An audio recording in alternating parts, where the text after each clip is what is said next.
भजत अखिलग जैसे मैत्री भजत अखिलग जैसे आत्मवदेव परान विपश्यत आत्मवदेव परान विपश्यत युद्धं त्यजत स्पर्धां त्यजत युद्धं त्यजत स्पर्धां त्यजत त्यजत परेश्वरक्रममाक्रमणं त्यजत परेश्वरक्रममाक्रमणं मैत्रीं भजत अखिलग जैसे मैत्रीं भजत अखिलग जैसे जननी पृथ्वी कामदुघासे जननी पृथ्वी कामदुघासे जनको देवः सकल दयाळु जनको देवः सकल दयाळु दाम्यत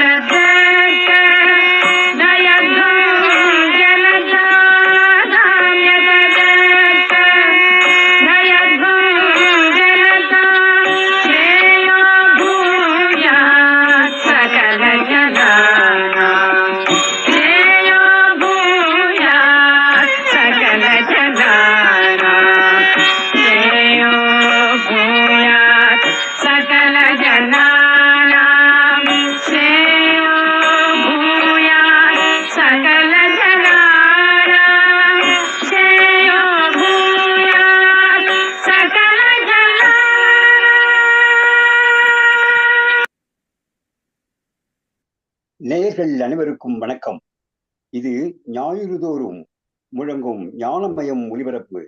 இன்று ஜூன் மாதம் 22ஆம் தேதி 2025ஆம் ஆண்டு விசுவாவச வருடம் ஆணி மாதம் 8ஆம் தேதி. எங்களுடைய ஒலிபரப்பு ஜூம் மற்றும் ஃபேஸ்புக், யூடியூப் வழியாக வருகிறது. எங்கள் ஒலிபரப்பினை நீங்கள் கேட்கலாம், காணவும் செய்யலாம்.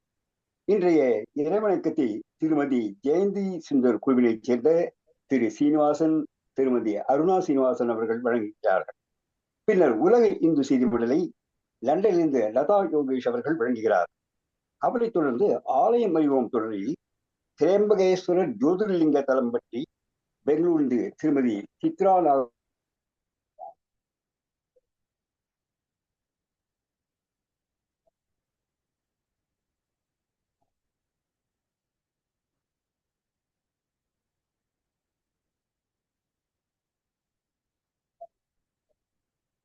சிறப்பு நிகழ்ச்சி வருகிறது. நம் எல்லோருக்கும் முன்னரே நன்கு அறிமுகமானவர் டாக்டர் என் கண்ணன் அவர்கள். தமிழ்நாடு தென்கொரிய உறவு பற்றிய ஆராய்ச்சி உரையினை வழங்க இருக்கிறார். டாக்டர் என் கண்ணன் கெமிஸ்ட்ரி டாக்டர் பட்டம் பெற்றவர், தமிழ் மரபு அறக்கட்டளை நிறுவனரில் ஒருவர், நூலாசிரியரும் ஆவார். முதலில் நாம் இறைவணக்கத்தை கேட்போம். இதோ திரு சீனிவாசன், திருமதி சீனிவாசன் ஆர்பிங்டன் இடத்திலிருந்து வழங்குகிறார். நமஸ்காரம். நமஸ்காரம். நமஸ்காரம். ஆரம்பிக்கலாமா? ஸ்டார்ட் பண்ணலாமா? Please go on. ஞானங்கொள் பொறிகள் கூறி வாணிந்து கதிரில்லாத நாடண்டி நம சிவாய வரையேவி நாவின்பர சமதான ஆனந்த அருவிபாய நாதங்களோடு குலாவி விளையாடி ஊனங்கள் உயிர்கள் மோக நான் என்பதறிவில்லாமல் ஓமங்கையுருவமாகி இருவோரும் ஓரந்த மருவியான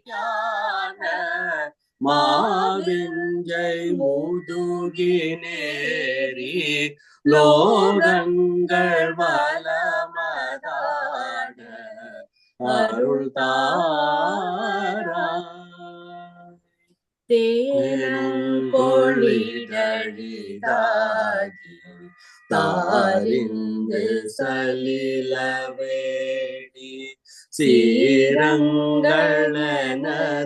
தாதை ஒரு மாது சேர்பஞ்சவடி விமோகி யோகங்கொள் மவுன ஜோதி சேர்பங்கிண்ணாமலனார் அருள்வான காணங்கள் வரைகள் தீவு ஓதங்கள் பொடிய நீல காடந்த மயிலேறு முருகோனே காமன்கை மலர்கள் நாண வேடம் பெண் அமளி சேர்வை காணங்கள் பழனி மேவு பெருமாளே ஓரந்த மருவியான மாவிஞ்சை முதுகினேரி லோகங்கள் வளமதாட அருள் தாரா.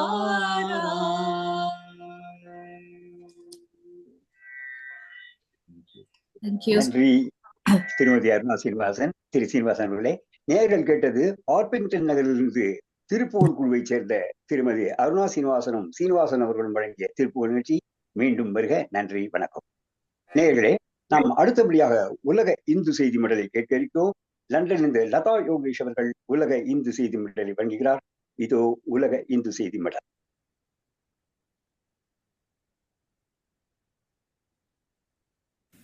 ஞானமயம் வழங்கும் உலக ஹிந்து செய்தி மடல். செய்திகளை தொகுத்தவர் லண்டன் சுவாமிநாதன். லண்டன் மாநகரிலிருந்து லதா ஐயர் வாசித்து வழங்கும் செய்தி மடல். அனைவருக்கும் எனது வணக்கம். இன்று ஞாயிற்றுக்கிழமை 22ஆம் தேதி ஜூன் மாதம் 2025ஆம் ஆண்டு. முதலில் இந்திய செய்திகள். காஷ்மீர் அமர்நாத் யாத்திரை பகுதியில் பலூன்கள், ட்ரோன்கள் பறக்க தடை. அமர்நாத் குகை கோவிலுக்கு செல்லும் அனைத்து வழிகளையும் பறப்பதற்கு தடை செய்யப்பட்ட பகுதிகளாக அறிவித்து ஜம்மு காஷ்மீர் அரசு உத்தரவிட்டுள்ளது.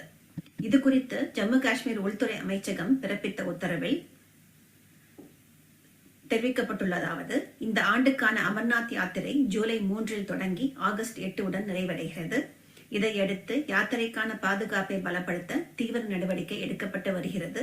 அதன் ஒரு பகுதியாக அமர்நாத் யாத்திரை மேற்கொள்ளும் அனைத்து வழிகளிலும் பறப்பதற்கு தடை செய்யப்பட்ட பகுதிகளாக அறிவிக்கப்பட்டுள்ளன. இதில் பெஹல்காம், பால்தால் வழியான பாதைகளும் அடங்கும். இந்த ஆண்டு ஏப்ரல் மாதத்தில் நடைபெற்ற பெஹல்காம் தீவிரவாத தாக்குதலுக்கு பிறகான பாதுகாப்பு சூழலை கருத்தில் கொண்டே தடை உத்தரவு பிறப்பிக்கப்பட்டுள்ளது. நேற்று சர்வதேச யோகா தினம். உலகம் முழுவதும் சர்வதேச யோகா தினம் நேற்று ஜூன் 21ஆம் தேதி கொண்டாடப்பட்டது. இந்தியாவில் பெரிய நகரங்களில் அரசு சார்பிலும் தனியார் சார்பிலும் பொதுமக்கள் பெருந்திரளாக கூடி யோகாசன பயிற்சிகளை செய்தார்கள். தமிழ்நாடு உட்பட எல்லா மாநில அரசுகளும் இதை ஊக்குவித்தன. சர்வதேச யோகா தினத்தை ஒட்டி தமிழகத்தின் 15 நகரங்களில் சிறப்பு ஏற்பாடுகள் செய்யப்பட்டு முன்பதிவு முறையில் இடம் கொடுக்கப்பட்டது. ஆந்திர மாநிலத்தில் 21ஆம் தேதி கின்னஸ் உலக சாதனை யோகா நிகழ்ச்சிக்கு ஏற்பாடு செய்யப்பட்டது. பிரதமர் நரேந்திர மோடியுடன் இணைந்து யோகா செய்து முடித்த ஆந்திர பிரதேச முதல்வர் என் சந்திரபாபு நாயுடு இங்கு 3.03 லட்சம் பேர் ஒரே இடத்தில் யோகா செய்ய திரண்டனர். இது ஒரே நேரத்தில் அதிகமானோர் யோகா செய்த உலக சாதனையாக பதிவாகி உள்ளது. இருப்பினும் சரியான பங்கேற்பாளர் எண்ணிக்கையை கின்னஸ் வேர்ல்ட் ரெக்கார்ட் அதிகாரிகள் விரைவில் அறிவிப்பார்கள் என்று கூறினார். மேலும் 22,000 பழங்குடி மாணவர்கள் ஒரே இடத்தில் 108 நிமிடங்களில் 108 சூரிய நமஸ்காரங்களை ஒரே நேரத்தில் செய்ததாலும் மற்றொரு கின்னஸ் சாதனை நிகழ்ந்துள்ளது என்றும் அவர் தெரிவித்தார். 11வது தேசிய சர்வதேச யோகா தினம் மிக சிறப்பாக நடைபெற்றுள்ளது. இது வரலாறு படைத்த நிகழ்வாகும். இது சூப்பர் ஹிட் என்றும் அவர் கூறினார். மேலும் மாநிலம் முழுவதும் 2 கோடி பேர் யோகா செய்ய பதிவு செய்வார்கள் என்று எதிர்பார்த்தோம். ஆனால் எண்ணிக்கை 2.45 கோடியாக உயர்ந்தது என்றும் சந்திரபாபு நாயுடு தெரிவித்தார். பெங்களூரில் சன்னியாசிகள் மாநாடு, 1000 சன்னியாசிகள் பங்கேற்பு. பாரதிய சாந்த்மேளா சம்மேளனம். காஞ்சி காமகோடி பீடாதிபதி ஸ்ரீ சங்கர விஜயேந்திர சரஸ்வதி சங்கராச்சாரியார் சுவாமிகள் ஜூன் 17ஆம் தேதி பெங்களூரில் நடைபெற்ற பாரதிய சாந்த் மகா சம்மேளனத்தில் கலந்து கொண்டார். சமஸ்கிருதத்தில் சங்கல்பம் என்ற சமஸ்கிருத பதிப்பை வாசித்தார். தமிழ்நாட்டிலிருந்து தர்மபுர ஆதினகர்த்தரும் மகாநாட்டில் பங்கேற்றார். இந்த நிகழ்வில் பேசிய சுவாமிகள் மாநாட்டை ஏற்பாடு செய்ததற்காக ஸ்ரீ ஸ்வயம் பிரகாஷ் சச்சிதானந்த சரஸ்வதி சுவாமிகள் மற்றும் ஸ்ரீ ஜெயேந்திர சரஸ்பூரி ஆகியோரின் முயற்சிகளை பாராட்டினார். சம்மேளனத்தில் திட்டமிட்ட ஒருமுகப்படுத்தப்பட்ட முயற்சிகள் நமது நாட்டை விஸ்வகுருவாக மாற்றும் என்று அவர் கூறினார். இதுதான் உலகில் அமைதி மற்றும் நல்லிணக்கத்தை உறுதி செய்யும் என்றும் கூறினார். இந்தியா முழுவதிலும் இருந்து 1000 ஆன்மீக தலைவர்கள் இந்த கூட்டத்தில் கலந்து கொண்டனர். பாரதிய சாந்த்மேளா சம்மேளனம் என்பது இந்திய சாதுக்கள் மற்றும் துறவிகளின் ஒரு பெரிய கூட்டமைப்பு அல்லது சங்கமாகும். இது பெரும்பாலும் மதம் மற்றும் ஆன்மீக நிகழ்ச்சிகளை ஏற்பாடு செய்கிறது. இது ஒரு தேசிய அளவிலான கூட்டமைப்பு என்று சங்கமாகும். இதில் பல துறவிகள், சாதுக்கள் மற்றும் ஆன்மீக குருக்கள் உள்ளனர்.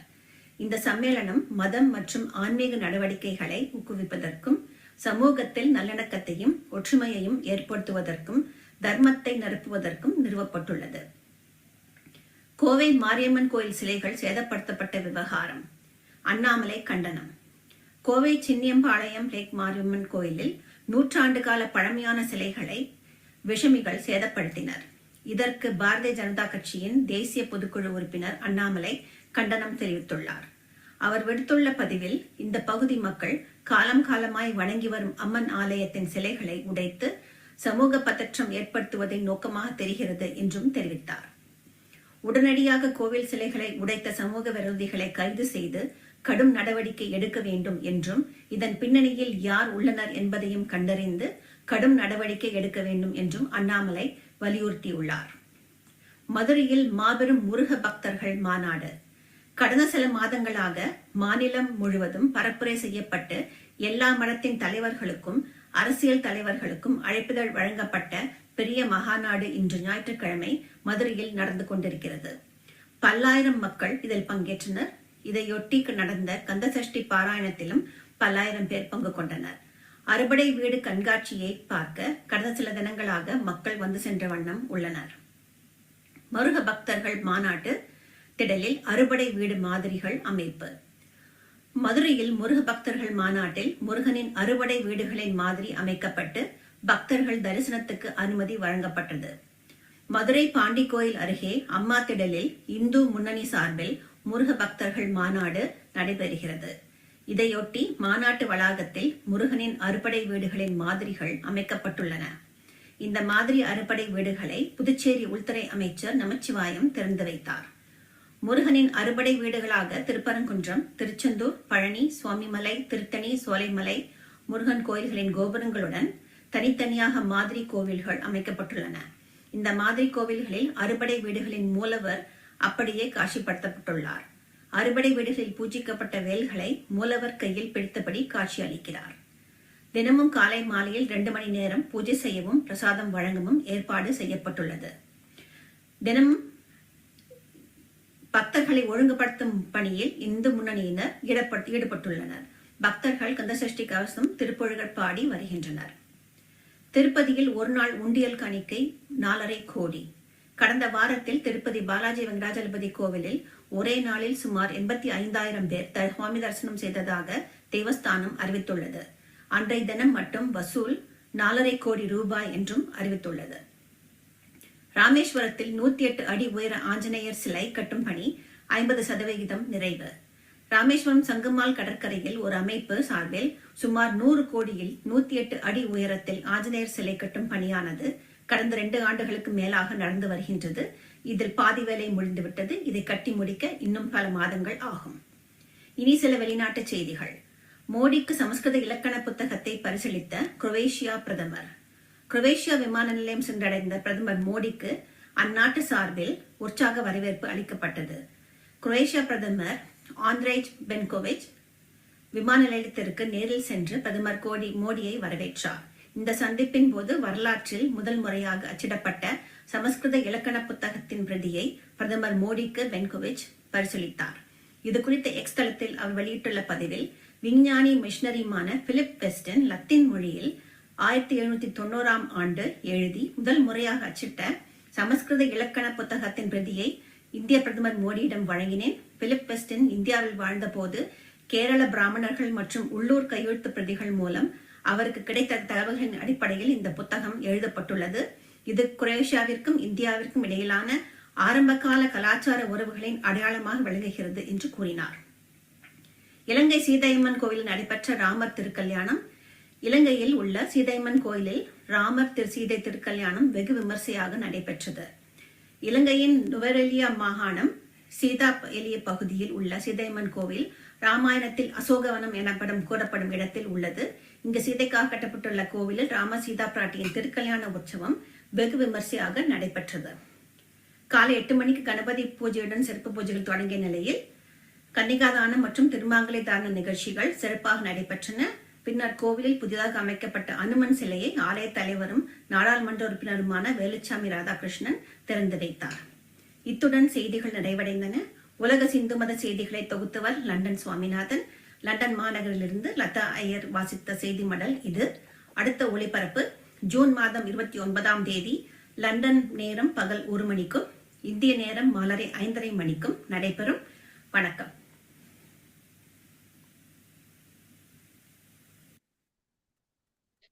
நன்றி திருமதி லதா யோகேஷ். நேயர்கள் கேட்டது லண்டனிலிருந்து திருமதி லதா யோகேஷ் வழங்கிய உலக இந்து செய்தி மடல். நேயர்களே, அடுத்தபடியாக நாம் இன்று ஆலயம் அறிவோம் நிகழ்ச்சியை கேட்க இருக்கிறோம். அதை இன்று திருமதி சித்ரா நாகராஜன் அவர்கள் பெங்களூரிலிருந்து வழங்குகிறார். அதைத் தொடர்ந்து பேராசிரியர் சூரியநாராயணன் அவர்கள் கேட்கிறோம்.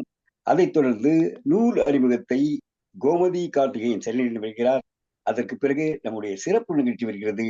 டாக்டர் என் கண்ணன் அவர்கள் காத்திருக்கிறார். நாமும் அவரோடு காத்திருக்கிறோம் தென்கொரிய உறவை பற்றி கேட்பதற்கு. இதோ முதலில் ஆலயம் அறிவோம் கேட்போம்.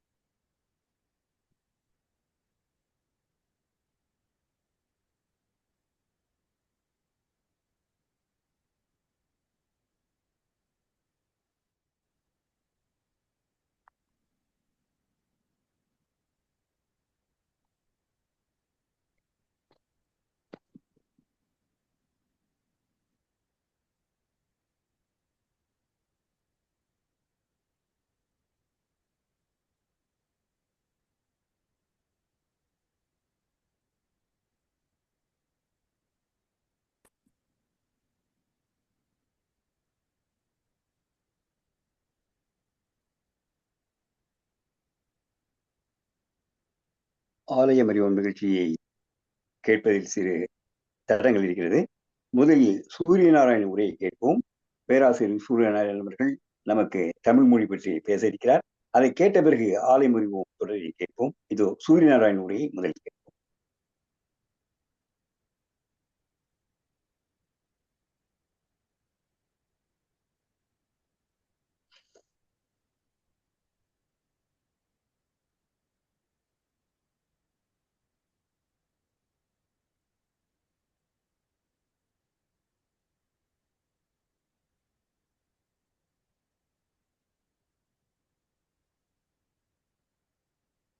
கல்யாண்ஜி, ஆலயம் அறிவோம் நிகழ்ச்சி கிடைக்காவிட்டில் சூரியநாராயணன் உரையை கொள்ளலாம்.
Okay.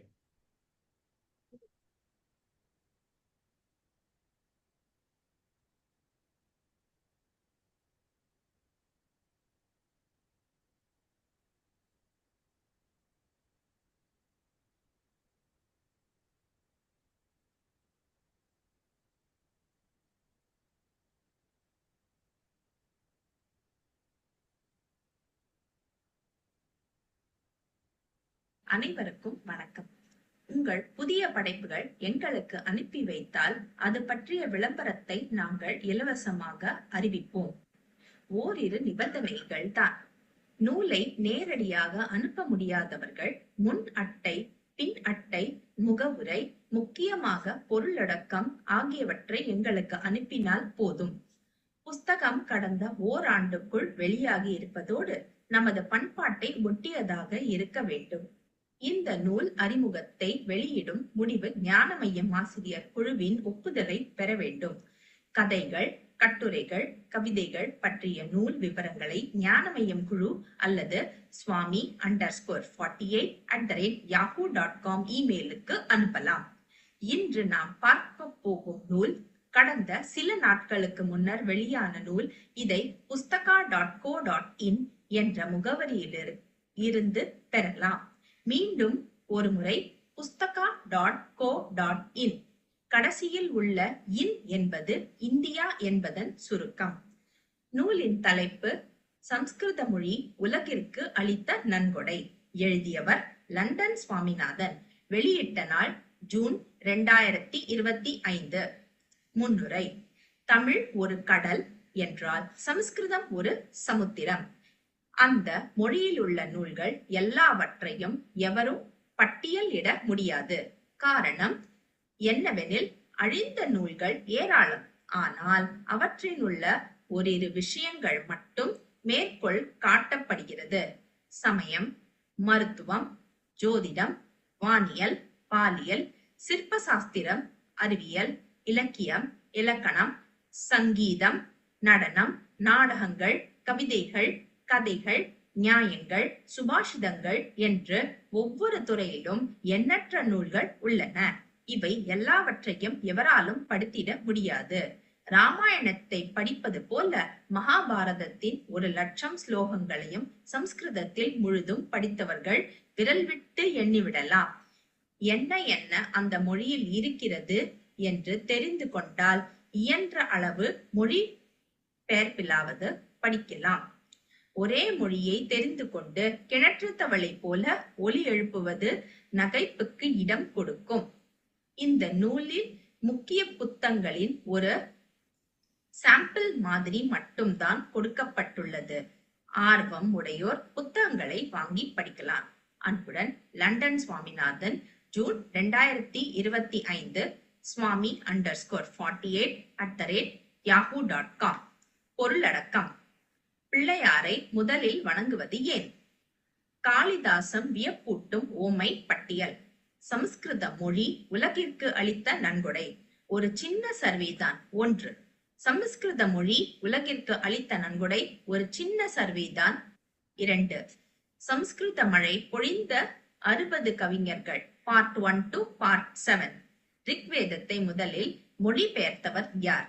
விவேகானந்தர் உரைகளை நமக்கு தந்த J.J. குட்வின். தொல்காப்பியத்தில் துர்காதேவி தே போ மீ தகவல். ஆதிசங்கரரை காப்பியடித்த கபிலரும் தொல்காப்பியரும். ராமரத்தினத்தின் விலை என்ன?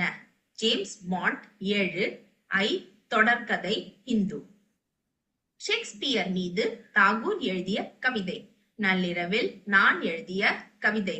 தமிழில் பழமறையை பாடுவோம் பாரதியார். அட்டை படத்தில் காளிதாசனின் நூல்களில் உள்ள ஸ்லோகங்களுடன் வெளியான தபால் தலைகளை காணலாம். மீண்டும் அடுத்த வாரம் சந்திப்போம். நன்றி, வணக்கம். நன்றி திருமதி கோமதி கார்த்திகேயன். நேயர்கள் கேட்டது ஒரு புதிய நூல் அறிமுக நிகழ்ச்சி. நேயர்களே, நீங்களோ உங்களுடைய நண்பர்களோ நூல்களை எழுதியிருந்தால் தயவு செய்து எங்களுக்கு அந்த நூலின் பிரதியை அனுப்பினால் போதும். அதாவது முதல் பக்கம், கடைசி பக்கம், அட்டை, பொருளடக்கம், நூல் வெளியான ஆண்டு முதலில் விவரங்களை அனுப்பினால் கூட போதும். எங்களுக்கு முழு நூல் தேவையில்லை. உங்களை நாங்கள் வரவேற்கிறோம். நீங்களே பேசுவதாக இருந்தாலும் உங்கள் நூலை அறிமுகப்படுத்தலாம். இது ஒரு புதிய நிகழ்ச்சி. அடுத்தபடியாக நாம் வந்து சிறப்பு நிகழ்ச்சியை கேட்கிறோம். அதுக்கு முன்பாக கல்யாண சுந்தரம் அவர்கள் ஏதேனும் வேறு விடுபட்ட டேப்புகள் இருக்கிறதா என்று சொல்ல வேண்டும்.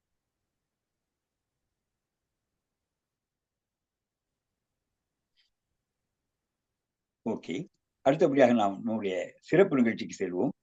டாக்டர் என் கண்ணன் அவர்களை நாங்கள் பல்வேறு வேலைகளுக்கிடையே திடீரென்று அழைத்தோம். அவர் அன்புடன் இசைவு தெரிவித்தார். டாக்டர் கண்ணன் அவர்கள் நமக்கு முன்பே நன்கு அறிமுகமானவர். அவர் நூலை பற்றி நாம் கேட்டிருக்கிறோம். அவர் உரையாற்றிய ஆழ்வார்களை பற்றி நாம் அறிவோம். இன்றைய தினம் அவர் தென்கொரிய தமிழ்நாடு உறவு பற்றி பேச அழைத்திருக்கிறோம். அதில் அவர் நிறைய ஆராய்ச்சிகளை செஞ்சிருக்கார். அண்மையில் அவர் முதலமைச்சர் ஸ்டாலின் மற்றொரு சந்தித்து அலுவலகத்திலேயே அந்த நூல் ஆராய்ச்சியை பற்றி விளக்கமாக உரையாற்றியது பல பத்திரிகைகளிலும் ஃபேஸ்புக்கிலும் வந்து நீங்கள் அறிவீர்கள். அவர் படித்ததோ கெமிஸ்ட்ரி, டாக்டர் பட்டம் வாங்கியதோ கெமிஸ்ட்ரி பட்டத்தில். ஆனால் தமிழ் மரபு அறக்கட்டளை, தமிழ் ஹெரிட்டேஜ் ஃபவுண்டேஷன் என்ற ஸ்தாபனத்தின் நிறுவனங்களிலும் அவர் ஒருவர். நூல்களையும் எழுதியுள்ளார். இன்று தமிழ்நாடு தென்கொரிய உறவு பற்றி நமக்கு உரையாற்ற வந்திருக்கார். இதோ டாக்டர் கண்ணன் அவர்கள். வருக கண்ணன் அவர்களே. வணக்கம். நான் தெரிகின்றேனா?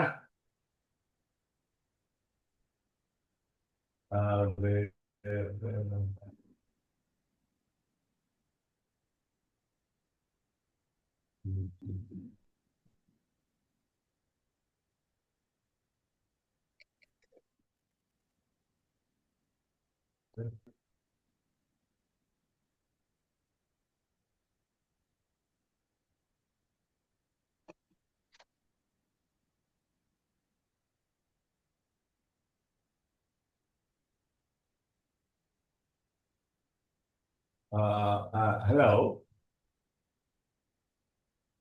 ஹலோ நான் பேசுவது கேட்குதா? கேக்குது சார், கேக்குது சார். கேட்குது. Okay, right. இப்போ நான் என்ன பண்றேன், இந்த ஸ்கிரீன் ஷேர் பண்ணிக்கிறேன். பண்ணிட்டா வந்து உங்களுக்கு வந்து இதை பற்றி சென்ட் ரெக்வெஸ்ட் நான் ரெக்வெஸ்ட் அனுப்பிச்சிருக்கேன் உங்களுக்கு. நீங்க வந்து அதை அப்ரூவ் பண்ணிட்டீங்கன்னா நான் ஷேர் பண்ண முடியும். பண்ணிடுச்சு. Very good. உங்களே ஹோஸ்ட் ஆகிட்டேன். Okay, so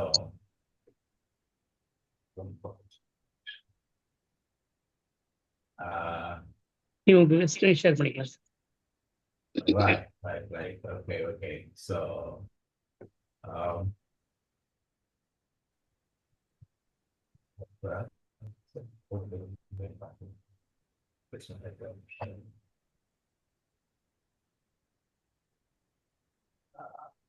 okay. இப்போ தெரியுதா உங்களுக்கு?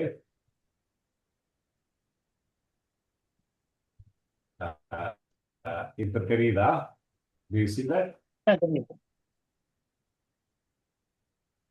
சந்தோஷம். ஓகே, ஸோ முதலில் வந்து ஞானமயம் நேயர்களுக்கு எனது நன்றியை நான் தெரிவித்துக் கொள்ள வேண்டும். என்னோட வீடியோ தெரியுதா? தெரியுதுன்னு நினைக்கிறேன். தெரியும் சார். சின்ன பிரச்சனைகள் தெரியுதா? ஆமாம். ஒரு நிமிஷம், வீடியோ ஆன் பண்ணிக்கிறேன். Okay, right. So now it should be okay. So sorry for that problem. முதலில் நான் வந்து ஞானமயம் இந்த நிகழ்ச்சிக்கு வந்து மிக்க நன்றியை சொல்லிக்கொள்ள வேண்டும். ஏனென்றால் நமது கல்யாண்ஜி குருக்களாகட்டும், சுவாமிநாதனாகட்டும், லண்டனில் இருந்தபொழுது ரொம்ப அணுக்கமாக என்னுடன் இருந்து எனக்கு உதவி செய்தவர்கள். அதை நான் என்றுமே மறக்க மாட்டேன். அப்பொழுது வந்து சுவாமிநாதன் அவர்கள் லண்டன் தமிழ் சங்கத்தில் காரியதர்சியாக இருந்தார். அவர்தான் எங்களுக்கு வந்து முதல் முறையாக நமது பிரிட்டானிய நூலகத்திற்கு அழைத்து சென்று ஒரு தொடர்பு ஏற்படுத்திக் கொண்டு அங்குள்ள ஒரு 10 நூல்களை, 19ஆம் நூற்றாண்டைச் சேர்ந்த 10 நூல்களை நாங்கள் விண்ணாக்கம் செய்வதற்கு உதவி செய்தார். அதேபோல் கல்யாண்ஜி அவர்கள் பல்வேறு இடங்களுக்கு என்னை அழைத்து சென்றிருக்கின்றார். அவர் செல்கின்ற சிறப்பான நிகழ்ச்சிகளுக்கெல்லாம் என்னை ஒரு ஆழ்வார் போல சேர்த்துட்டுருவார். அழைத்து கொண்டு சென்று ஆழ்வார்க்கடியின் மாதிரி அவரோட போயிட்டே இருப்பேன். ஸோ அவருக்கு வந்து என்னை அப்படி கூப்பிட்டு போறதுல ரொம்ப மகிழ்ச்சியா இருக்கும். அந்த வகையில் நான் அவருக்கு மிக்க நன்றியுடையவனாக இருக்கின்றேன். இந்த கொரிய தமிழ் தொடர்பு பற்றிய இந்த பேச்சு வந்து இதற்கு முதலில் நான் வந்து இதை பற்றி குறிப்பாக பேசியிருக்கின்றேன். ஆனால் வந்து நம்ம சுவாமிநாதன் சொன்ன மாதிரி சமீபத்தில் வந்து ஏப்ரல் 29ஆம் தேதி நாங்கள் வந்து சென்னை பல்கலைக்கழகத்துடன் இணைந்து யூனிவர்சிட்டி ஆஃப் மெட்ராஸ் அவங்களோட சேர்ந்து ஒரு கருத்தரங்கை நடத்தினோம். இதை பற்றி ஒரு மீளாய்வு செய்ய வேண்டும் என்ற ஒரு நோக்கில் அப்பொழுது அந்த அந்த அந்த ப்ரொசீடிங்ஸ் சொல்லுவாங்க இல்லையா, அது வந்த கட்டுரைகள் எல்லாத்தையும் சேர்த்து நாங்கள் ஒரு நூலாக கொண்டு வந்தோம். அந்த நூலை வந்து தமிழக முதல்வர் அவர்கள் வெளியிட்டார்கள். அந்த வெளியிட்ட புகைப்படம் தான் இது. அது ஒரு தமிழ் மரபு அறக்கட்டளைக்கு ஒரு மிகவும் ஒரு மைல்கல் போல. ஏனென்றால் தமிழ் மரபு அறக்கட்டளை இன்று, அதாவது இந்த ஆண்டு வந்து ஆகஸ்ட் 28 பிறகு வந்து நாங்கள் எங்கள் கால் நூற்றாண்டில் கால் வைக்கின்றோம். ஸோ கால் நூற்றாண்டுகளாக குறிப்பாக தனிப்பட்ட 2 பேர் சொல்ல 3 பேர் ஆரம்பித்தோம். Kalyana Sundaram Switzerland, doctor Subhashini from Penang Malaysia, நான் வந்து நாகண்ணன் அப்பொழுது வந்து கீழ் பல்கலைக்கழகத்தில் செய்து விட்டேன் ஜெர்மனி. நாங்கள் ஆரம்பித்தது கல்யாண சுந்தரத்துக்கு அவருக்கு தனி ஒரு ப்ராஜெக்ட் வெரி பிஸி. அதுக்கப்புறம் நானும் சுபாவும் சேர்ந்து இந்த கால் நூற்றாண்டுகளாக இந்த தமிழ் மரபு அறக்கட்டளை நடத்தி கொண்டு வருகின்றோம். இந்த தமிழ் மரபு அறக்கட்டளை நடத்தி கொடுக்கின்ற ஆரம்பித்த காலகட்டத்திலேயே, அதாவது 2001 ஆரம்பித்தோம். 2003 எனக்கு வந்து கொரியாவில் வேலை கிடைக்கு. 2003 2011 வரைக்கும் நான் வந்து கொரியாவில் நான் வேலை செய்கின்றேன். அந்த வேலை செய்கின்ற காலத்தில் வந்து எனக்கு அந்த மொழி, கொரிய மொழி, அந்த கொரிய மக்களுடைய பழக்க வழக்கங்கள் இதெல்லாம் பார்த்தோன்னே எனக்கு ஒரு நெருக்கமான ஒரு தொடர்பு இருப்பதை நான் அறிந்தேன். ஏன்னா நான் ஜப்பான்லேயும் 5 வருஷம் இருந்திருக்கேன். ஆனால் அதிலிருந்து இது வேறுபட்டு இவர்கள் வந்து குணாதிசயங்களில் வந்து தமிழர்கள் போல இருந்தார்கள். அவர்களுடைய பேசுகின்ற மொழியாகட்டும், அவர்களுடைய உறவு பெயர்களாகட்டும் அதில் காட்டலைங்க. இது பண்ண எனக்கு ரொம்ப ஆச்சரியமா இருந்தது. அப்போ வந்து ஏதோ தொடர்பு இருக்கு அப்படின்ட்டு இதை பற்றி கொஞ்சம் ஆய்வு செய்வோங்க அப்படின்னு உள்ள போனா 1905 வந்த ஹோமர் குல்பேட் அப்படின்னு வந்து இவர் வந்து கால்பெல்லோட ஃப்ரெண்டு. அவர் வந்து கொரியாவுக்கு மிஷனரிஸ் தான் தெரியுமா, பல மொழிகள் கற்றவர்கள். அவர் இங்க வந்திருந்த பொழுது அவர் வந்து கொரிய மொழிக்கும் திராவிட மொழிகளுக்கும் அப்படிதான் அவர் சொல்றாரு வந்து தெலுங்கு, கன்னடா, தமிழ், மலையாளம் இது எல்லாருக்கும் ஒரு ஒரு ஒரு இணைப்பு இருக்கு, ஒரு தொடர்பு இருக்கு அப்படின்னு முதல்ல வந்து comparative grammar of the Korean language and ரிவீனியல் லாங்குவேஜஸ் ஆஃப் இந்தியா அப்படின்னு ஒரு புத்தகத்தை போடுறாரு. அதுதான் அவருடைய அதுக்கு காரணம் என்ன, அந்த அவர் அப்ப இருந்த தியரி என்ன, துரானியன் அப்படிங்கிற மக்கள், அதாவது வந்து சங்க காலத்துக்கு முந்தைய மெகாலித்திக் பீரியட்ல இருந்த பெருங்கற்கால தமிழர்கள் தமிழகத்திலிருந்து கொஞ்சம் கொஞ்சமா போய் வந்து கொரியா வரைக்கும் சென்றிருக்கிறார்கள் என்பது ஒரு தியரி. அதுக்காக அதை வச்சு அவர் சொல்றாரு. அதுக்கப்புறம் ஒரு லாங் கேப், ஒருத்தருமே அதை பற்றி கண்டுக்கவே இல்லை. அதுக்கப்புறம் 1970 வந்து சுசுமோ ஓனோ அப்படின்னு ஜப்பானிய பேராசிரியர், அவர் என்ன பண்றாரு, ஜப்பான் மொழிக்கும் தமிழ் மொழிக்கும் உள்ள தொடர்பை பற்றி அவர் ஆராய்ச்சி செய்கிறார். நான் ஜப்பான்ல முதல்ல இறங்கின உடனே ரியோ தத்சுகா என்னுடைய சென்சை அவர் வந்து எனக்கு கொடுத்த முதல் புத்தகம் என்னன்னா, ஜப்பானிய மொழிக்கும் தமிழ் மொழிக்கும் உள்ள தொடர்புகள் ஒரு 400 சொற்களை வந்து சுசுமோனா அந்த புத்தகத்தில் காட்டுறாரு. சங்க காலத்து சொற்கள் அது வந்து எப்படி அப்படியே வந்து ஜப்பானியில் இருக்குல்ல. நானும் வந்து ஜப்பான் போயிருக்கும்பொழுது நான் பார்த்தேன் நிறைய ஒற்றுமைகள் வந்து நமக்கும் ஜப்பானிகளுக்கும் இருக்கு. தமிழர்களால் எளிதாக ஜப்பான் மொழியை பேச முடியும், அது ஒரு பெரிய பிரச்சனையே கிடையாது. நல்லா பேசுவேன், இன்னைக்கும் பேசுறேன். அது வந்து ஒரு ஆச்சரியமா இருந்தது. அவங்களுக்குமே ஆச்சரியம், நமக்கும் ஒரு ஆச்சரியம். அதற்கப்புறம் 1984 வந்து கிளிப்பிங்கர் அப்படிங்கிற ஒரு அமெரிக்கன் ஆய்வாளர் வந்து Korean and Dravidian lexical evidences for old theory அப்படின்ட்டு திரும்ப அவர் வந்து குல்பர்ட் சொன்னதை திரும்ப 1984 பண்றாரு. அதற்கப்புறம் திரும்ப ஒரு கேப். அதுக்கப்புறம் 1990களில் வந்து அநேகமா 98 ஆரம்பிக்கிறதுன்னு நினைக்கிறேன் வந்து கிம் பியோங் மோ அப்படின்னு ஒரு கொரிய பேராசிரியர், அவர் இதை திரும்ப எடுக்கிறார். எடுத்துட்டு வந்து அந்த கிண்டி இனக்குழுவருடைய மூதாதையர்கள் வந்து தமிழகத்திலிருந்து தமிழகம்னு அவர் சொல்லல, மூதாதையர்கள் இந்தியாவிலிருந்து வந்திருக்கிறார்கள் அப்படின்னு சொல்லிட்டு அவர் ஒரு தியரி இருக்கிறார். அது என்னைய ரொம்ப இன்ஸ்பயர் பண்ணுது. அதுதான் முதல்ல பார்த்தது அது. அதுக்கப்புறம் தான் பின்னாடிங்கிறதெல்லாம் தெரிஞ்சது. அப்போ இந்த கிம்பியோங் மோ வந்து சொல்றது வந்து அது பெரும்பாலும் கொரியன்ல தான் அவர் எழுதியிருக்காரு. இது வரைக்கும் இங்கிலீஷ்ல ஒன்றும் எழுதல. அவர் கொரியன்ல எழுதினதை வந்து கூகுள் டிரான்ஸ்லேஷன் வச்சு அவர் என்னென்ன பண்ணார் அப்படிங்கிறத பற்றி அவருடைய ஆய்வை பற்றி நான் தெரிந்து கொண்டேன்.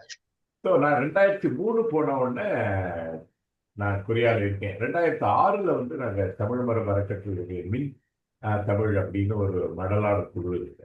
அதில் நான் இதை பற்றி பேச ஆரம்பிச்சேன். 2006 இதை பற்றி நான் ஏறக்குறைய 20 வருடமாக கொரிய தமிழ் பற்றி நான் பேசிக்கொண்டிருக்கின்றேன். அதற்கப்புறம் நான் 2011 வந்து இதை சென்னையில் ஒரு ஆய்வு பேசும் பொழுது எனக்கு காம்பே என்று சொல்லக்கூடிய ஒரு ஜப்பானியர் வந்து டோக்கியோ பல்கலைக்கழகத்தின் மேனாள் பேராசிரியர் அவருடைய தொடர்பு கிடைச்சது. அவரும் இதை முழுமையாக நம்புகின்றார். அவரை பற்றிலாம் விவரங்கள் நான் சொல்லுகின்றேன். ஆக இப்படி சொல்லும் பொழுது மின்தமிழ்ல 2006 நாங்கள் ஆரம்பிக்கிறோம்.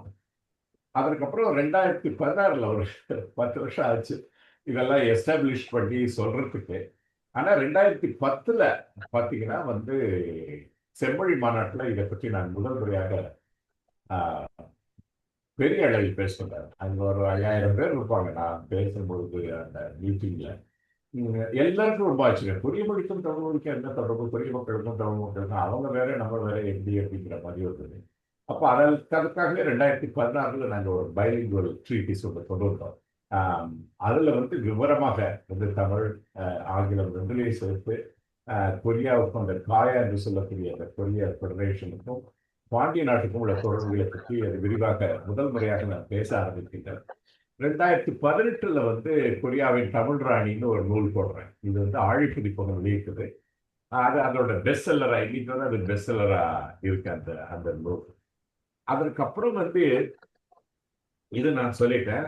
அதற்கப்புறம் கொரியாவின் தமிழ் ராணி நான் சொல்லிட்டேன். அதுக்கப்புறம் 2023 வந்து காயா அப்படின்னு இதை வந்து ஆங்கிலத்தில் சொல்ல வேண்டும் அப்படின்ட்டு இது விரிவாக மேற்கொள்ளப்பட்ட உசாத்தினை என்று சொல்வார்கள்.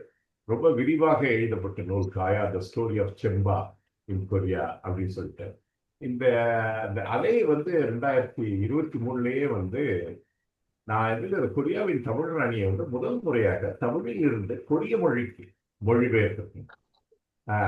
சென்னையிலேயே படித்து கொரிய மொழி கற்றுக்கொண்ட பவானி ரவிச்சந்திரன் அவர்கள் இந்த புத்தகத்தை வந்து எனக்கு வந்து மொழிபெயர்ப்பதற்கு உதவினார்கள். அது ஒரு ரொம்ப ஒரு முக்கியமான அது ஒரு மைல்கல் தான். ஏன்னா இதுவரை வந்து தமிழிலிருந்து கொரிய மொழிக்கு ஆங்கிலம் வழியாக இல்லாமல் நேரடியாக தமிழிலிருந்து கொரிய மொழிக்கு போன ஒரு மொழிபெயர்ப்பு என்பது இதுவே ஆகும். அதற்கப்புறம் 2024 நாங்கள் வந்து கொரியாவில் தமிழ் சுவடுகள் அப்படின்னு ஒரு நூல் தான் கொண்டு வந்தோம். அது வந்து தமிழ் மரபு அறக்கட்டளை வந்து வெளியிட்டது.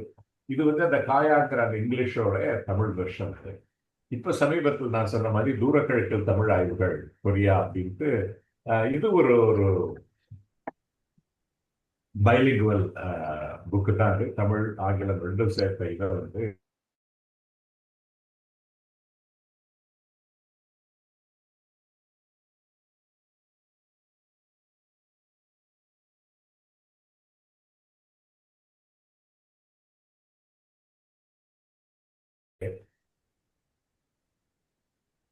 இதை நீங்க எப்படி புரிஞ்சுக்கணும் அப்படின்னா முதல்ல எல்லாரும் நினைச்சுப்பாங்க வந்து கொரியா எங்க இருக்கீங்க? ஓகே, கொரியா வந்து பார்த்தீங்கன்னா இங்க இருக்கு. ஓகே, 6000-7000 மைல் தள்ளி இருக்கு தமிழகத்துல இருந்து. இதுக்கும் தமிழ்நாட்டுக்கு எப்படி தொடர்பு இருக்க முடியும் அப்படின்னு யோசிக்கலாம். ஆனா நீங்க எப்படி ஸ்டெப் பை ஸ்டெப் நீங்க யோசிக்கணும். அதாவது முதல்ல நீங்க பாத்தீங்கன்னா தமிழகத்திற்கும் பர்மாவிற்கும் தொடர்பு இருக்காது, நம்ம எல்லாருக்குமே தெரியும், சரியா? அதற்கப்புறம் தமிழருக்கும் தாய்லாந்திற்கும் உள்ள தொடர்புக்கும் நமக்கு தெரியும். அங்குள்ள அரசர் வந்து தன்னை ராமா என்று அழைத்துக் கொள்கின்றார். ஓகே, அதற்கப்புறம் தமிழகத்திற்கும் மலேசியாவுக்கும் பார்த்தீங்க, மலேசியாவினுடைய சுல்தான் இருக்கார் இல்லையா, அவருக்கு பேர் என்னன்னு நினைச்சிருக்கேன், பாதுகா. பாதுகானா பாதுகை, ராமரின் பாதுகையை வைத்து அவர் அரசாளுகின்றார். ஒரு முஸ்லிம் அரசாக இருந்தாலும் அது அந்த அளவுக்கு ராமாயணம் வந்து தென்கிழக்கு ஆசியாவில் வந்து பெரிய ஒரு ஆளுமை செய்திருக்கு. அந்த அம்மாவுடைய அந்த ராணியுடைய பெயர் வந்து மகேஸ்வரி, ராஜேஸ்வரி, இந்த மாதிரி பெயர்கள் தான் உண்டு. அவ அந்த அம்மாவுக்கு. ஸோ அதற்கப்புறம் பார்த்தீங்கன்னா இங்கே அக்ஷய் அப்படின்னு இருக்காரு, அக்ஷய முனை அப்படின்னு சம்ஸ்கிருத்தியில் சொல்லலாம். அந்த அக்ஷய முனை சுமத்ராவுக்கும் அதுக்கு தொடர்பு இருக்கு. அதற்கப்புறம் நம்ம பார்த்தோம்னா ஜாவா சாவக தீவுகள்மா மணிமேகலையில் நிறைய ரெஃபரன்ஸ் இதை பற்றி இருக்கு. ஓகே, அதற்கப்புறம் நம்ம வந்து கம்போடியாவில் தான் உலகின் மிகப்பெரிய விஷ்ணு கோயில் வந்து கம்போடியாவில் தான் இருக்கு. அங்கோர் வாட் என்று சொல்வார்கள். நீங்க எல்லாரும் கட்டாயம் போய் பார்க்கணும். ஒரு பிரம்மாண்டமான கோயில், ஒரு கோயில் காம்ப்ளெக்ஸ்னே சொல்லலாம். கம்போடியாவில் அது இருக்கு, லாவோஸ்லயும் நமக்கு இருக்கு. அதே போல நீங்க வியட்நாம் போனீங்கன்னா ஏகப்பட்ட ஹிந்து சம்பா அரசர்கள் வந்து ஆண்டு இருக்காங்க. ஸோ அதற்கு பிறகு பார்த்தீங்கன்னா நீங்க தைவான் வந்தோம்னா, தைவான்ல வந்து நம்ம போதி தர்மர் இங்கேருந்து போன வல்ல இளவரசர், அவரை வந்து தாமோ அப்படிங்கிறாங்க. அவருடைய சுவடுகள் அங்கே இருக்கு. சீனா சொல்லவே வேண்டாம். சீனாவிற்கும் தமிழகத்திற்கும் உள்ள தொடர்பு வந்து மிக மிக உண்மையான தொடர்பு. எனவே சீனாவிற்கும் அப்ப இவ்வளவு தூரம் வந்துட்டோம். ஓகே, தமிழகத்திலிருந்து இவ்வளவு தூரம் வந்துட்டோம். அதற்கு அடுத்து வந்து நம்ம வந்து ஜப்பானை சொல்றதோ இல்லை கொரியாவை சொல்றதோ ஒன்றும் பெரிய ஆச்சரியமே இல்லை. முதல்ல நமக்கு ஆச்சரியமா தெரியல என்ன அப்படின்னா, ஆனா இந்த தொடர்புகளை நம்ம பார்த்தோம்னா வந்து ஜப்பானுக்கும் கொரியாவுக்கும் உள்ள தொடர்பு வந்து ஒரு பெரிய அதிசயமே இல்லை. நான் சொன்ன மாதிரி இந்த கிம்பியோங் மோ என்ன பண்ணிட்டாரு, முதல்ல சமீக் யூசா அப்படின்னு ஒரு புக் இருக்கு. அந்த புக்கு வந்து ஒரு 13ஆம் நூற்றாண்டில் எழுதப்பட்ட இல்யோன் அப்படின்னு சொல்லக்கூடிய இல்யோன், அவருடைய சீடர் முகுக், இந்த 2 பேரும் 1280 அந்த நூலை கொண்டு வர்றாங்க. இதை வந்து என்னன்னா ஒரு நாட்டார் இயல் சார்ந்த, ஒரு நாட்டார் கதைகள் சேர்ந்த ஒரு ஃபோக்லோர் வச்சு ஹிஸ்டரியை சொல்ற ஒரு வழக்கம். ஓகே, அதை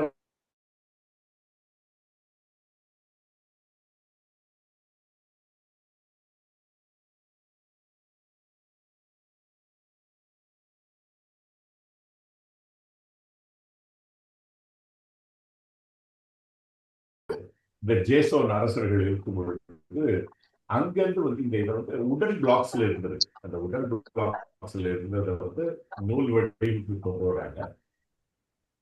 அதுக்கப்புறம் சமீபத்தில் ஒரு ஃபிளாக்ஷிப் எடிஷன் 1997 வருது. ஓகே, ஸோ அதுதான் வந்து இதனுடைய சரித்திரம்.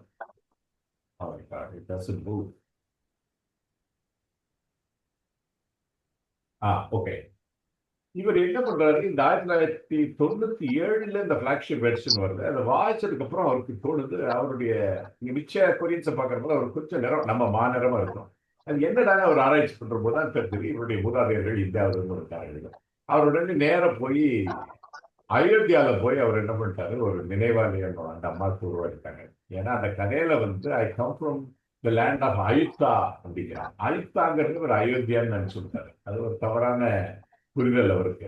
ஓகே, அப்ப அதை வச்சுக்கிட்டு அவர் என்ன பண்றாரு, ஒரு ரூட் போடுறாரு. அதாவது அயோத்தியால இருந்து பர்மா வழியா அப்படியே யாங்சி ரிவருக்கு வந்து, யாங்சி ரிவர்ல ஒரு செட்டில்மெண்ட் இருக்கும். அங்க ஒரு ரிவோல்ட் வந்து அங்கேருந்து அந்த ராணி கிளம்பி கொரியா வரதா அவர் ஒரு புதிய வழித்தடத்தை கொண்டு வருகின்றார்.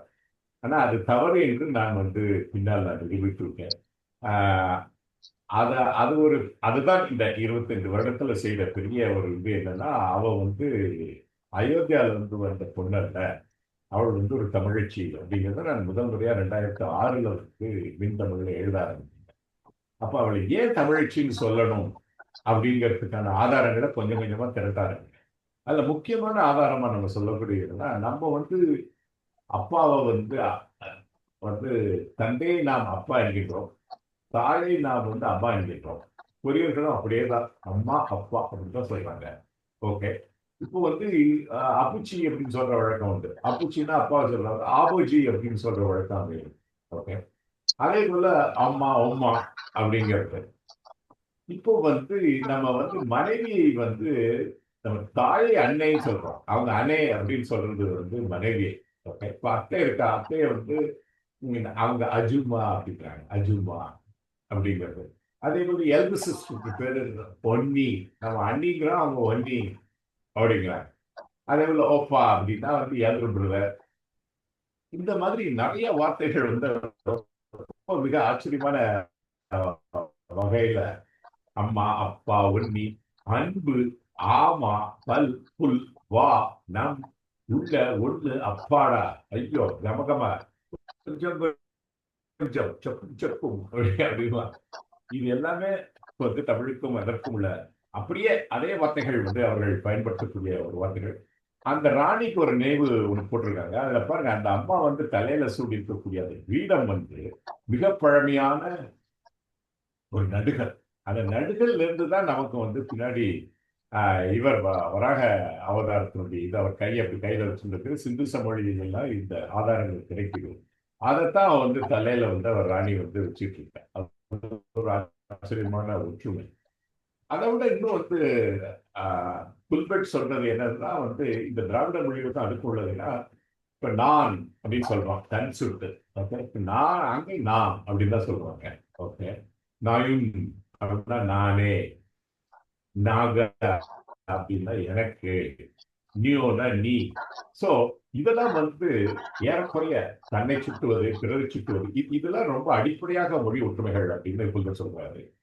அதற்கப்புறம் பின்னாடி கொஞ்சம் கொஞ்சம் ஆராய்ச்சி பண்ற போது பார்த்தா அந்த எழுத்து, அதாவது கங்குல் அப்படிங்கிற ஒரு எழுத்தான மிக நீண்ட காலமாக வந்து கொரியர்கள் சீன மொழியில் தான் அவருடைய பதிவுகள்ல இருக்கு. ஆனா பின்னாடி வந்து சேஜோன் என்றக்கூடிய அரசர் வந்து 15ஆம் நூற்றாண்டுல அதற்கு ஒரு எழுத்தை உருவாக்குகின்றார். அதற்கு பேர் தான் கங்குல்னு.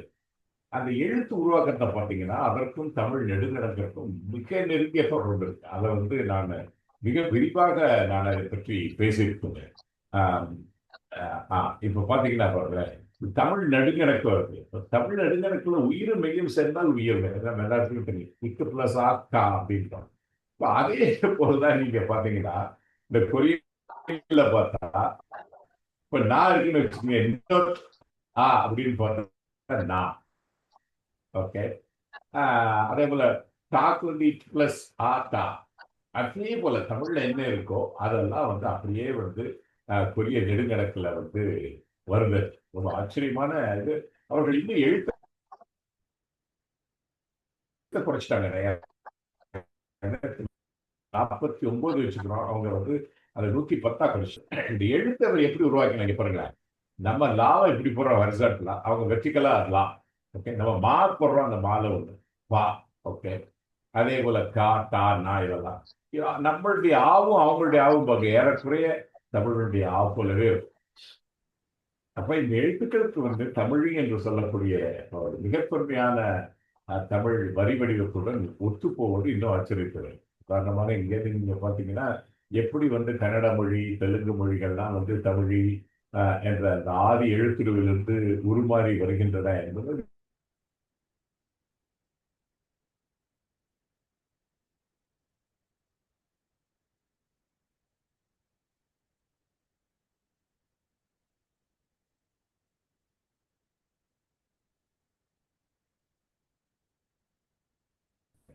சோ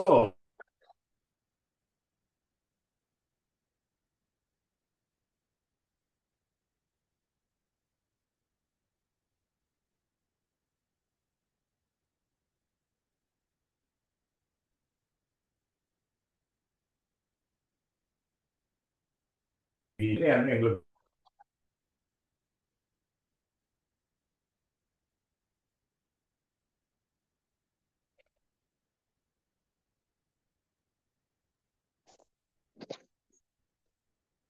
ஒரு ஐடியா இல்லை. காயா மக்கள் பயன்படுத்தியது.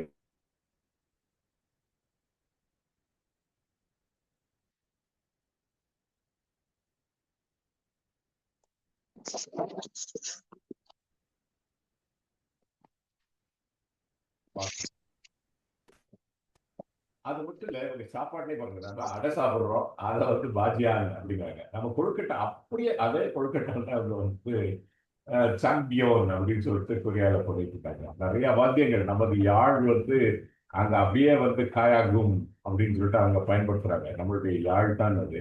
இந்த சாரங்கி மாதிரியே இருக்கக்கூடியது. இந்த யாழ் வந்து அவங்க பயன்படுத்துறது. உடுக்கை, ஓகே, உடும்பு, இந்த மாதிரி உருமி, இது எல்லாமே அவங்கள்ட்ட வந்து நிறைய ஒற்றுமைகள் நம்ம பார்க்க முடியும். இதற்கு கதை என்ன அப்படின்னா, அதாவது முதல் நூற்றாண்டு 47ஆம் ஆண்டு வந்து இங்கேருந்து ஒரு ராணி, அவளை வந்து தோக்வான் ஓக் அப்படின்னு சொல்றாங்க. இந்த அம்மா வந்து இங்கேருந்து கிளம்பி அங்க போய் இந்த கின்ஸ்ரோ அப்படிங்கிற மன்னனை கல்யாணம் பண்ணிக்கிட்டு அவங்க வழியா வந்தவங்க தான் இந்த கிம் ஹே கிம்ஸ். நீங்க பாத்தீங்கன்னா நிறைய கொரியன் பேர் கிம் கிம்னே முடியும். அந்த கிம் கோ அப்படிங்கிறவங்க, லீ, இவங்கெல்லாம் வந்து இந்த அம்மாவனுடைய வாரிசு அப்படின்ட்டு அவங்க வந்து முழுமையா நம்புறாங்க. அதற்கான சான்றுகள் நிறைய இருக்குன்னு தான் நான் சொல்லுவேன். அப்போ வந்து இந்த அம்மாவுக்கு ஒரு தமிழ் பேர் வேணுமே அப்படின்னு நினைச்சிட்டு நான் என்ன பண்ணேன், இந்த அம்மாவை வந்து எப்படி சைனீஸ்ல எழுதுறாங்கன்னு பார்த்தேன். கோ குவான் ஓ. இப்போ இந்த ஒவ்வொரு சைனீஸ்க்கு என்னடா அர்த்தம் அப்படின்னு தேடி பார்த்தா, இந்த கோ அப்படிங்கிறதுக்கு என்னன்னா பெர்மிட் ஆர் அட்வொகேட், ஆளுமையுடைய அப்படின்னு நம்ம சொல்லலாம். அதே போல குவாங் அப்படின்னா வந்து சாப்ரன் அப்படின்னு அர்த்தம். ஓகே. ஓக் அப்படின்னா ஜே அப்படின்னு அர்த்தம். ஜே இதெல்லாம் பார்த்தா என்னன்னா ஒரு சிகப்பு ஜேடு, செம்பவழம் அப்படின்னு நான் வந்து அதுக்கு அவளுக்கு பேர் வச்சேன். இந்த கோ அப்படிங்கிறது தான் கோவா மருந்து. இந்த கோங்கிற பேருள்ள கோப்பெருஞ்சோழர்லன்னு நிறைய கோவுடு பேருள்ள சங்க அரசர்கள் இருந்திருக்காங்க. ஸோ அது அப்படியே தான் அங்கே போயிருக்கு. அப்போ அவளுக்கு செம்போழம்னு நான் கொடுத்த பேர் இப்போ ரொம்ப பாப்புலர் ஆயிடுச்சு. எல்லாருமே வந்து இந்த செம்போழங்கிற பொண்ணுங்க அங்கே போனோம் அப்படின்னு நினைக்கிறாங்க. உண்மையில கோக்கத்தான் நான் செம்போழமா மாற்றிருக்கேன். But now Sembozham has become so popular. அப்புறம் நான் 2011 இந்த கில்கேக்கு போறேன். நாங்க பார்த்தா அதுல ரொம்ப முக்கியமான சான்று நமக்கு என்னது அப்படின்னா, அந்த கில்கே அந்த அம்மாக்கான நினைவாலயம் அங்க இருக்கு, அந்த ஒரிஜினல். அதுல நீங்க பாத்தீங்கன்னா இந்த 2 மீன்கள் பார்க்கலாங்க. இந்த இரட்டை மீன் அப்படிங்கிறது அந்த ரொம்ப ரொம்ப முக்கியமான சிம்பலா இருக்கு. அவங்களுக்கு இந்த இரட்டை மீன் எங்கேருந்து வந்ததுங்கிற ஐடியாவே இல்லை. இங்க பாருங்க, நம்ம பாண்டியனுடைய அந்த செண்டி வச்சு இந்த இரட்டை மீன் அப்படிங்கிறது, இது பாருங்க, அது செப்பு கல்லு, இது வந்து இன்னும் அதற்கு முந்தைய காலகட்டத்துல வந்து பெருங்கற்காலத்துக்கு முந்தைய காலகட்டத்துல வந்து பிசி 300 அப்படிங்கிறாங்க. கிமு 300ஆம் ஆண்டு கிடைத்த ஒன்று வந்து தமிழ் அகழ்வாராய்ச்சியில கிடைச்சிருப்பாங்க. அப்படியே இங்க எப்படி இருக்கோ அதே போல மீன் இருக்கு பாருங்க. ஸோ இதெல்லாம் பாண்டியனுடைய, அதே போல இங்க இருக்கக்கூடிய காசுகள், நாணயங்களில் வந்து திரும்ப அதே ஒரு கிமு 300 போன்ற வகைகள் கிடைத்த நாணயங்களில் எல்லாம் இந்த மீன் சின்னம் வந்து அப்படியே இருக்கு.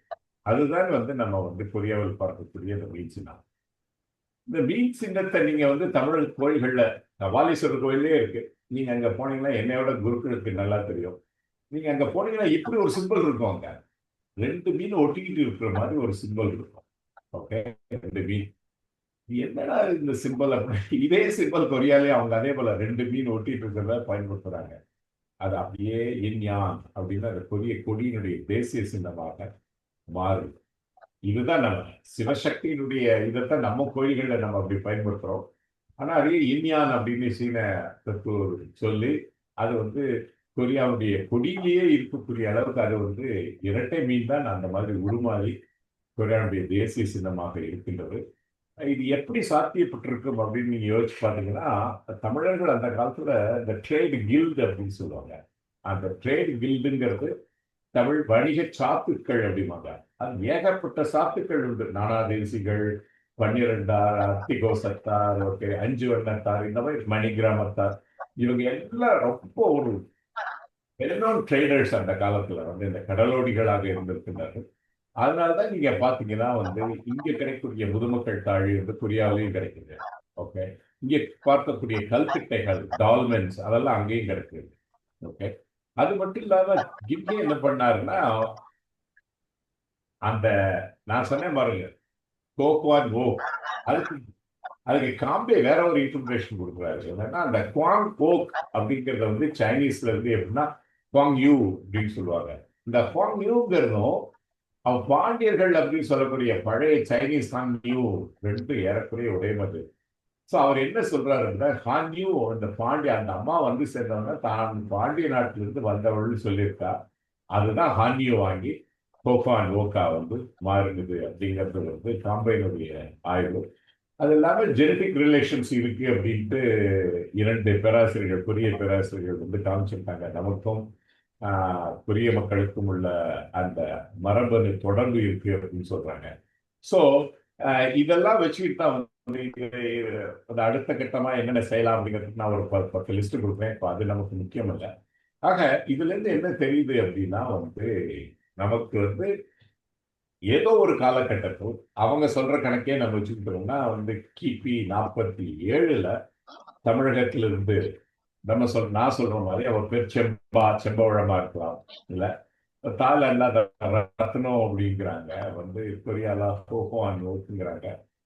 நார்த் இந்தியா அயோத்தியாங்கிற போது அந்த சூரிய ரத்னான்னு ஒரு பேர் பார்த்தசாரதி கொடுத்துருக்காரு. ஆக இந்த அம்மா உண்மையிலேயே தமிழச்சி என்பதற்கான ஆய்வுகள் இப்ப அடுத்த கட்டமாக நிறைய, நான் ஏற்கனவே 5-6 புக்கு நாங்கள் கொண்டு வந்துட்டோம். இன்னும் கொரிய ஆய்வாளர்களோடு சேர்ந்து நாங்கள் இப்போ அடுத்த கட்ட நகர்வாக இன்னும் பல ஆராய்ச்சிகள் செய்ய உள்ளோம். எனவே கொரியர்களுக்கும் தமிழர்களுக்கும் ஒரு நீண்ட நெடிய பாரம்பரிய உறவு இருக்குங்கிறது தான் இந்த ஆய்வுகள் சுற்றுவது. நன்றி, வணக்கம். நன்றி, வணக்கம் கண்ணன் அவர்களே. நல்ல நீண்ட ஆழமான ஆராய்ச்சி செய்திருக்கீர்கள். உங்களுடைய நூல்களையும் நாங்கள் பார்க்க விரும்புகிறோம்.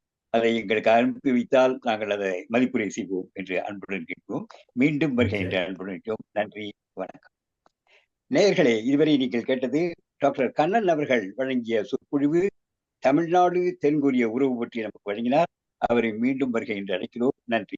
இத்துடன் இன்றைய நிகழ்ச்சிகள் நிறைவேறுகின்றன. மீண்டும் அடுத்த ஞாயிற்றுக்கிழமை நாம் சந்திப்போம். ஞானமயம் ஒலிபரப்பில். நன்றி, நன்றி, வணக்கம்.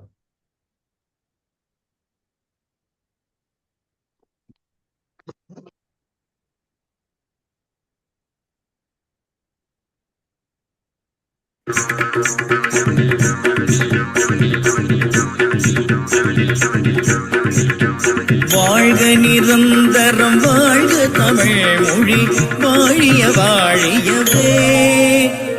வானமளந்ததனை துமளந்திடு வன்மொழி வாழியவே. வாழ்க நிரந்தரம், வாழ்க தமிழ் மொழி, வாழிய வாழியவே. வானமளந்ததனை துமளந்திடு வன்மொழி வாழியவே. ஏழ்கடல் வைப்பினும் தன்மனம் வீசி இசை கொண்டு வாழியவே. எங்கள் தமிழ் மொழி, எங்கள் தமிழ் மொழி என்றென்றும் வாழியவே. ஏழ்கடல் வைப்பினும் தன்மனம் வீசி இசை கொண்டு வாழியவே. எங்கள் தமிழ் மொழி, எங்கள் தமிழ் மொழி என்றென்றும் வாழியவே. சூழ்களி நீங்க தமிழ் மொழியோங்க துலங்குக வையகமே. சூழ்களி நீங்க தமிழ் மொழியோங்க துலங்குக வையகமே. தொல்லை வினை தரு தொல்லையகன்று சுடக தமிழ்நாடே. தொல்லை வினை தரு தொல்லையகன்று சுடக தமிழ்நாடே. வாழ்க தமிழ் மொழி, வாழ்க தமிழ் மொழி, வாழ்க தமிழ் மொழியே. வானமறிந்ததனை துமறிந்து வளர்மொழி வாழியவே. வானமறிந்ததனை துமறிந்து வளர்மொழி வாழியவே.